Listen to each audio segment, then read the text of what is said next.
Hi everybody, it's me Jill and welcome to Jill Informed. This is the recap of The Real Housewives of Beverly Hills, Season 9, Episode 6, 50 Shades of Shade. Okay, so I'm so sorry that I missed recapping Episode 5. As most of you know by now, I had the flu and I was unable to film. But I did watch and I was sorry to miss it because this was the episode where Lisa showed those, 72 pages of texts between Teddy and John Blizzard to Dorit and Kyle. But prior to that, John Blizzard came over to Lisa's house. And that just felt very, very set up for the cameras. Neither Ken nor Lisa, and especially not John Blizzard, are good enough actors for me to think that John Blizzard wasn't coaxed on exactly what he was supposed to say for this scene, which at the heart of it was that you are exonerating Lisa from any part in this whatsoever. You are going to take the fall. Maybe that was a condition of him keeping his job. I'm not sure. But all I know is I personally am convinced that there was a plan for him to say exactly what he said to absolve Lisa Vanderpump from having her hands dirty in any way, shape, or form. And he did what he was supposed to do. I don't think Teddy is blameless anymore, but I just don't think Lisa is either. It makes more logical sense to me that both of them had some involvement because these are housewives we're talking about.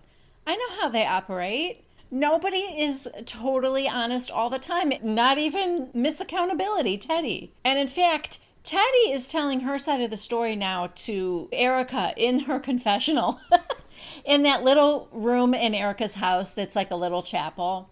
They're sitting and they're talking, and Teddy tells her she's not proud of her part in things. But in the end, it really was Lisa who wanted to do this thing on camera, and that Teddy basically didn't go through with it. And I kind of believe that she ended up not wanting to go through with it because she started to realize how this was playing out. Lisa was pretending on camera not to want any part of it. And then I think the light bulb went off for Teddy. Oh, I get it now. This isn't us talking about it on camera. This is me talking about it on camera and Lisa playing the bigger person and saying, no, I don't want to discuss it. That's kind of how I think it probably really went down. I don't think anybody's blameless in any of it. And I think everybody played their part, including John Blizzard and John Sessa. Now, the only thing that I will still say about this is that I still hate that all of this is happening right after Lisa's brother died. I think that's the one part of this whole thing that nobody was prepared for. And I just think the whole thing got messed up because it now just feels particularly ugly that we're trying to, the plan tried to get carried out, it didn't, and now this whole thing is backfiring on the person whose brother just committed suicide. I personally think Lisa is guilty of her part in it, but I also just want them to leave her alone. This does not look good that you're attacking her at this time in her life.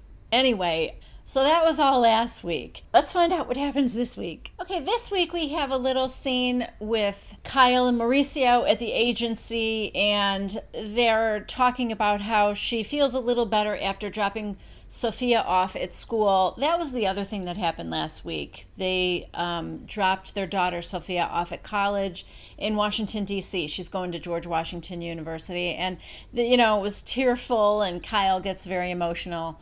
Anyway, Kyle was saying she feels better now. I guess Sophia's doing well at school. And she also talked about American Woman. She's hoping it gets picked up for another season, but she hasn't heard yet, so she's kind of stressing out about that. The next scene is at Dorit's house, and she has been asked to do a cover shoot for JMG magazine or something that I've never heard of before. Anyway, they want a spread on Beverly Beach.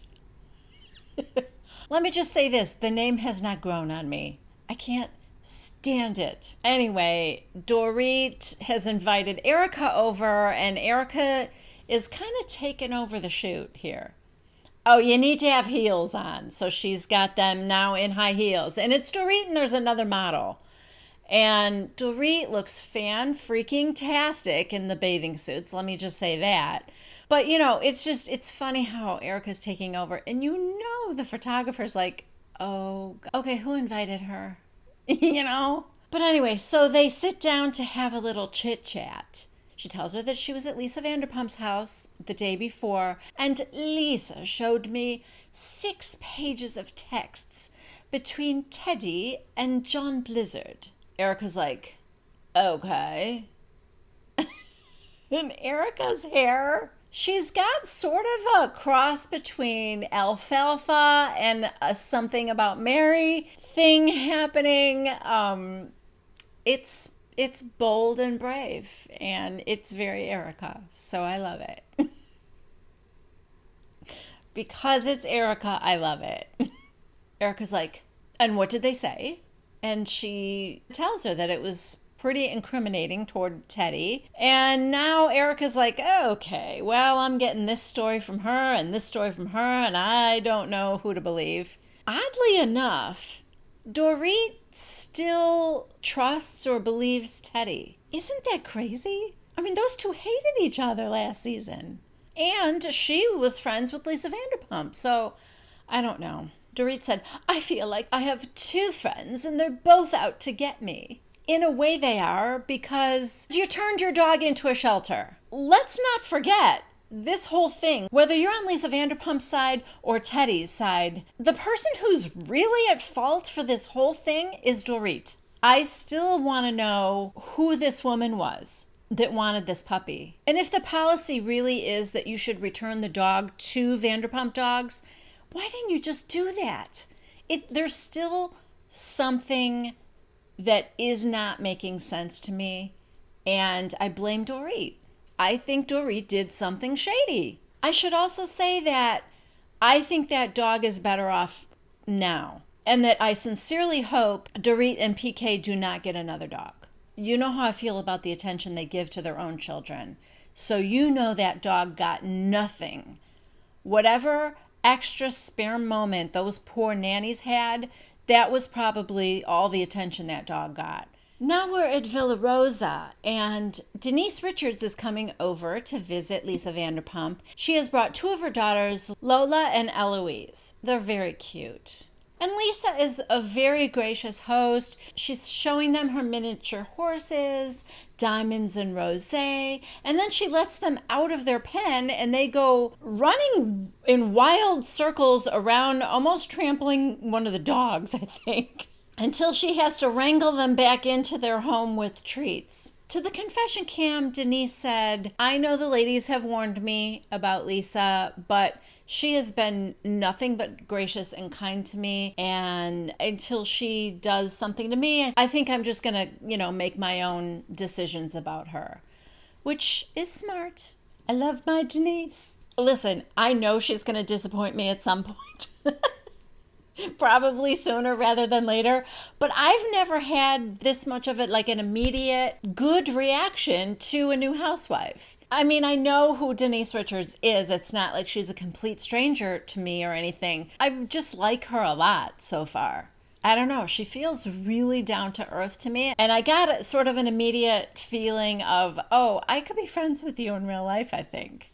So when they sit down to talk, Lisa said, so I wish I had a better time in the Bahamas. And Denise said, yeah, I know. I mean, you're going through something really hard. And Lisa said, I just wanted to have a good time. Well, I did have a good time with you. I think we had a wonderful time.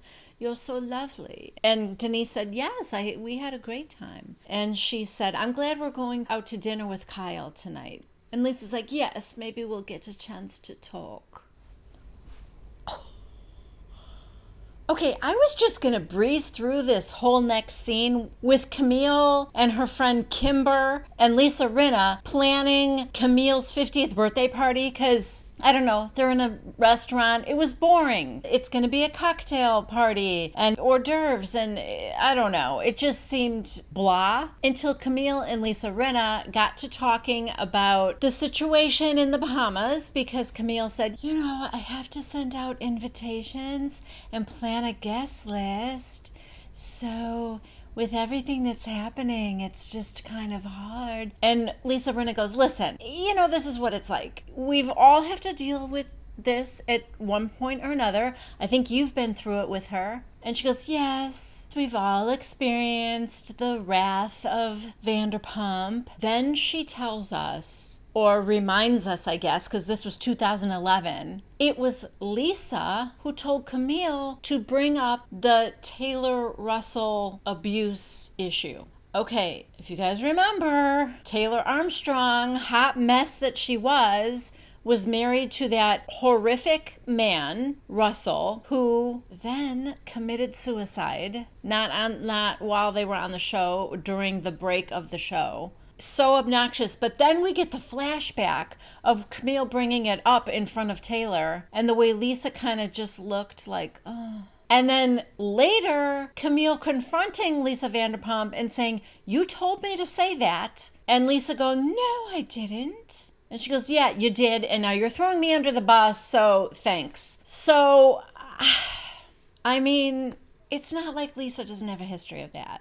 I mean, does it really surprise you guys? I just think she loves to stir things up, and she doesn't want that mess on her own hands. I don't know. I'm nervous because now I really see how this can all be what leads up to Lisa. I don't know whether she's leaving the show or not. I guess that we don't know that yet, but I think I can see how it could be leading that way, Oh, meow!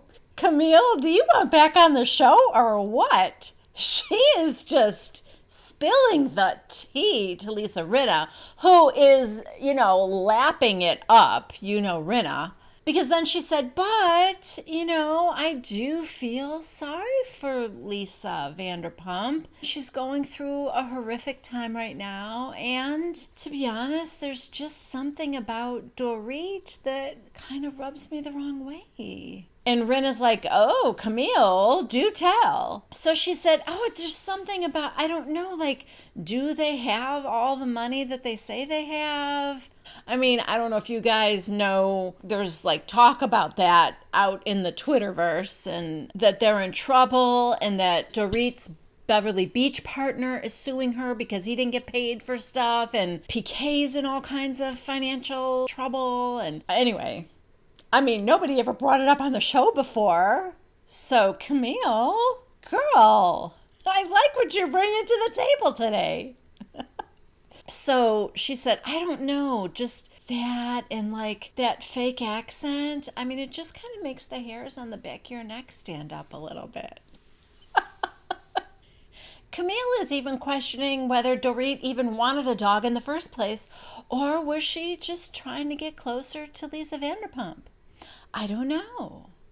And then she goes, I know I'm being catty right now, but Rinna, oh, I love when you're catty, Camille. Yeah, we know. Okay, next we have a little scene at Denise Richards' house, and it's very pretty. It's on the beach, and she and Aaron go out, sit outside, and they talk about their wedding, which is going to happen in 10 days. I don't know. Denise said, it might be crazy, but I think it's a good crazy, and whatever. They're in love. It's fine. They can do whatever they want. The next scene is Teddy and her therapist. And her therapist is meeting her outside so that they can walk while she's, in her therapy session, which I think is a great idea. I've heard of that before. I feel like my therapist would do that if I asked her to. But the weather isn't usually great here. But maybe when it starts getting warm, that would be a good thing to do. Oh, okay. A couple of things here. She is telling her therapist everything. She said there were multiple phone conversations where it was okay, we've got Lisa Vanderpump and John Sessa on hold, and wait a second, they're it was a giant orchestrated thing that they were trying to coordinate this whole thing where the goal was to call Dorit out in public, on camera. And Teddy admits that she got all messy down in it, and she was on board to help orchestrate this thing and carry out Lisa's plan. And then I guess she said that she had told Dorit that she was part of it, and she said, but I didn't even tell her everything. And her therapist said, why didn't you tell her the whole story? And she said, because it was so bad. And it was a lie. What they had told me originally was so bad. And we find out they told her that Dorit had turned the dog into a kill shelter and that it was locked up in a basement for months without being let out or something like that. I guess at this point we have to decide if we believe Lisa Vanderpump or we believe Teddy, because they are now telling wildly different stories. Somebody is really, really lying bad. Like, if it's Teddy, her lie is getting even worse then. I don't know how to explain it. To me, it's the way somebody presents a story to me that, while I watch them tell me the story, does it seem believable? Is there any way that this seems plausible to me, or, that kind of thing? And I guess still, I feel like, I'm not surprised that Lisa will come up with a story like that. And, having just heard Camille remind us about what happened in 2011, I'm thinking that sort of goes right along with Lisa's MO, is to have it get out there and then claim she knows nothing about it. I don't know. I know some of you guys are diehard Vanderpump fans. So those of you who are Lisa Vanderpump ride or die, let me know what you think. And maybe it's just because you just don't like Teddy that you could totally believe she would lie like that. And it isn't that I particularly like Teddy. She just sounds more believable to me.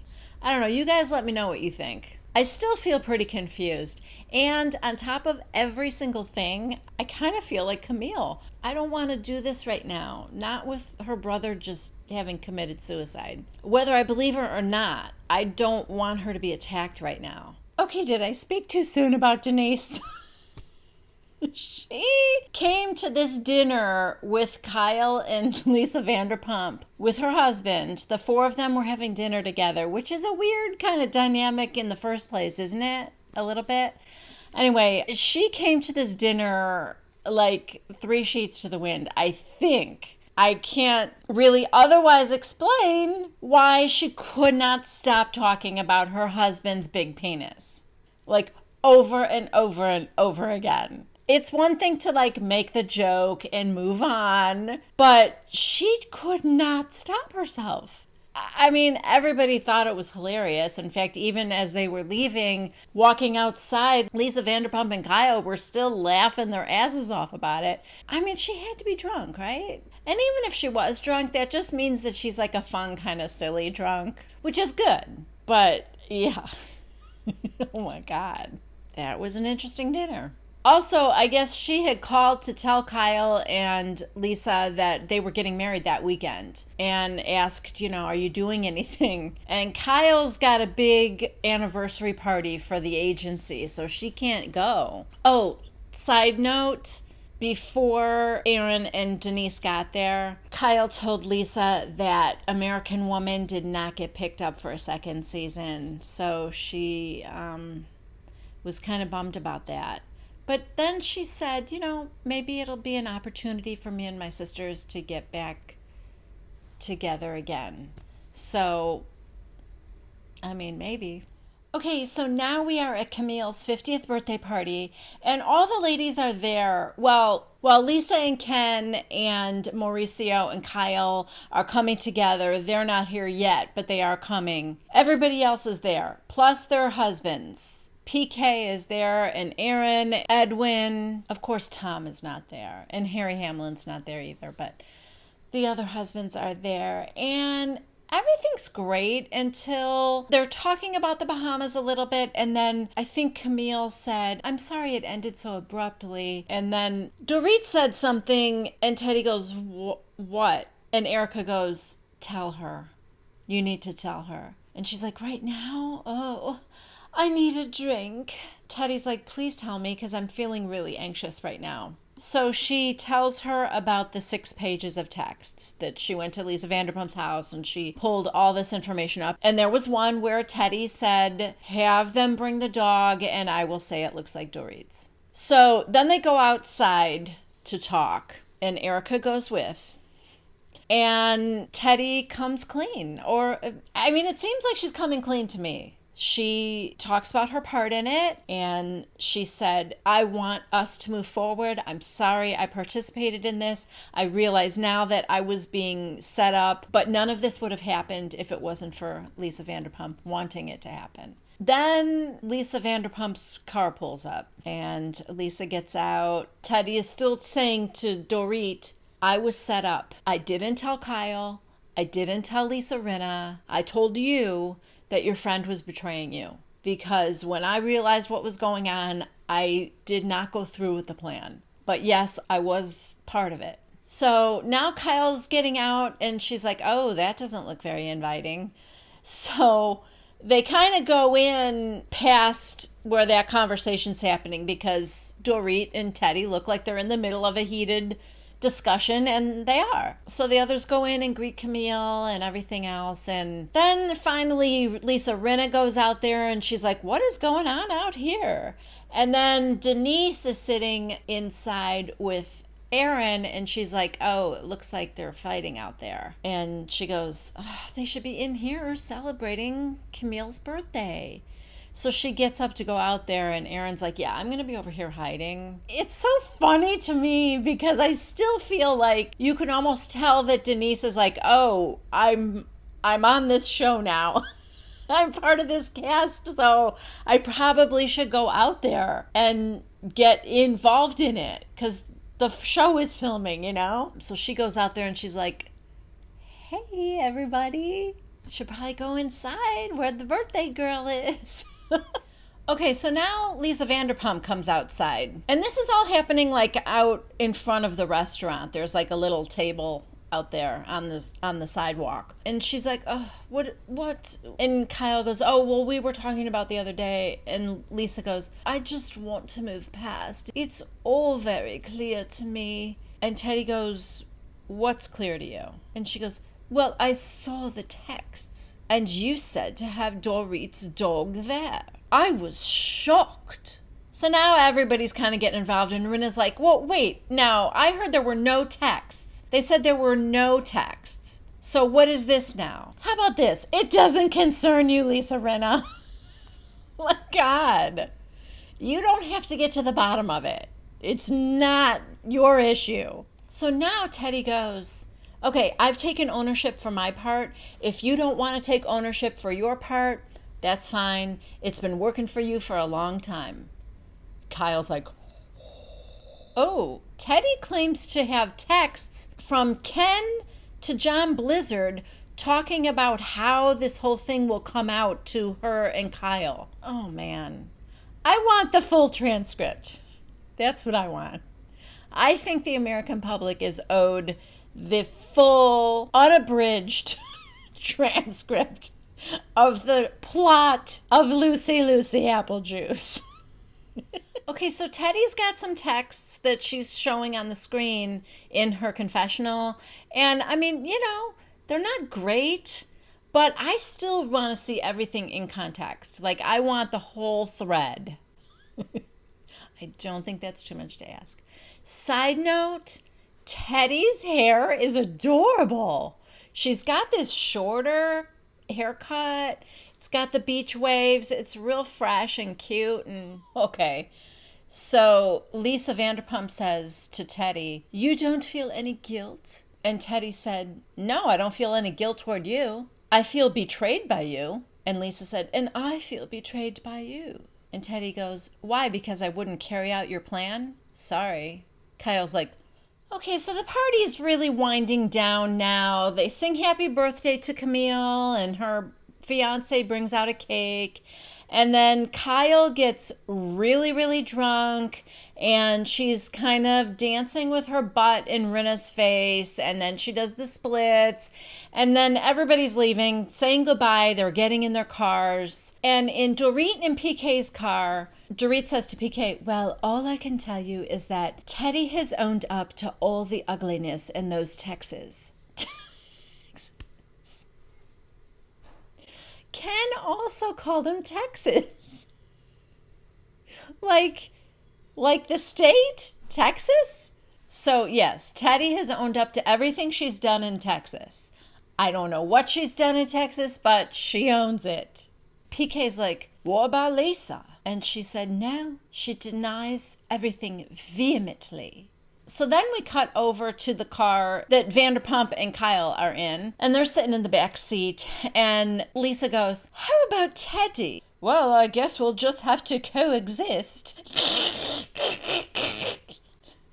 You should be so lucky. They are all sloshed. Back in the car with Dorit and PK said, well, you know, with Lisa, I think we should give her some elasticity. And I know what he means because of her brother and everything. And my gosh, have they really been friends for 40 years? If so, then I guess I understand. I mean, Lisa has been friends with PK for 40 years. Dorit is like this second wife that has come along, I think. So Dorit and Lisa, not so close. The episode ends with Dorit saying, well, as with Lisa, I'm just going to have to numb myself to the fact that she did play a part in this. Okay, I'm only going to say this one more time. Is everybody giving Dorit a free pass for the part she played in this? Because I still don't quite understand what happened. You just gave this dog to some rando lady who said she would take it? That's not okay? I don't know. And was it right to plot to destroy Dorit on camera? No, it wasn't. But I think I kind of get what it came from. Like, Lisa is an animal lover. She is an advocate. She's got her own Vanderpump dogs. I can imagine that finding out that this dog she gave her friend wound up in a shelter, I just can imagine that just killed her. She was just incensed. And then I think that's how this whole plan hatched. And no, it's not right. But what Dorit did should not be excused either.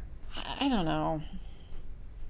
I want to get to the bottom of a lot of this. I know a lot of you are like, oh my God, enough with Doggate. Let's move on with the season. But there's a lot of unanswered questions for me with Doggate. And I mean, I would just like to get it all sewn up before we move on. That's all I'm saying. All right. That is it for me. Thank you guys so much for watching. Please subscribe to Jill Informed if you haven't done so already. Please give this video a thumbs up if you liked it. Don't forget to leave a comment down below. I love to hear from you guys. And I hope I will see you all next Tuesday at 1 p.m. Central Time for the next recap of The Real Housewives of Beverly Hills. Bye-bye.